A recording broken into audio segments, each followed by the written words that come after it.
Well, we are now 1 week out from the primary election, and one of the races that's drawing a lot of attention in LA County is that of sheriff. Current Sheriff Alex Villanueva, he was elected in 2018. He's now facing 8 challengers, including LA International Airport Police Chief Cecil Rambo, retired Long Beach Police Chief Robert Luna, and current and former LA Sheriff's Department employees. Now, if any candidate does get more than 50% of the vote on June 7th, they will avoid a runoff in November.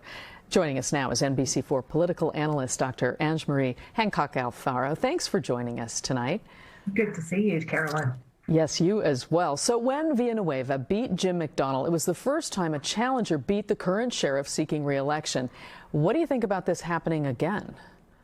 Well, I think that there is definitely a push on the Villanueva side to win this outright on June 7th. Because there are so many other challengers, will any of them get enough to actually prevent him from winning 50% plus one, or will they as a group get enough is really a central question. Any ideas? I mean, do you have any thoughts on that or how that's trending right now? Well, there are a couple of strong candidates, and by strong, what I mean is they have gotten a lot of endorsements, and they've also been able to raise a fair amount of money to kind of compete in the campaign. And certainly former Chief Luna, the former chief of Long Beach, has raised a substantial amount of money. And then you also mentioned Chief Rambo of LAX Airport Police, who's actually raised some money, but also has a long list of endorsements. So I think they pose a fair threat to Villanueva. So what are the challenges facing Villanueva right now? Well, one of the things I always say about elections is it's a job interview all over again. And I think voters have clearly demonstrated in the mayoral race that they are concerned about 2 issues, homelessness and crime. The difference between the mayor's race and the sheriff's race, however, is we have somebody who has been supposed to keep us safe for the past 4 years.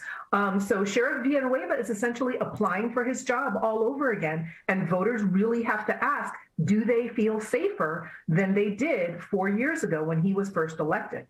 Now, he certainly has a contentious relationship with the Board of Supervisors, also with the County Inspector General. But does that resonate with voters? Are they aware of that? Do they care about those relationships, or do they see him as an outsider making a difference? Well, I think they don't care as much about that as they do about safety overall. Yeah. However, I will say it's notable that there are 3 women in the race, and every single one of them have tried to make that a campaign issue, that they will be better at working with the supervisors, better at working and playing nicely in the sandbox. So we've certainly seen a lot of advertisement coming from the Villanueva camp, and again, that points to the idea of trying to get that 50% and avoid a runoff, I would imagine.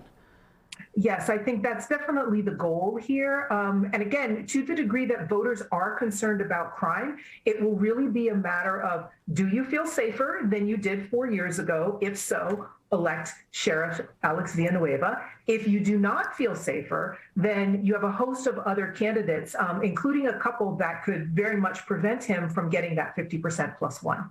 Well, thank you, Dr. Ange-Marie Hancock-Alfaro. We look forward to seeing you with us next Tuesday on election night.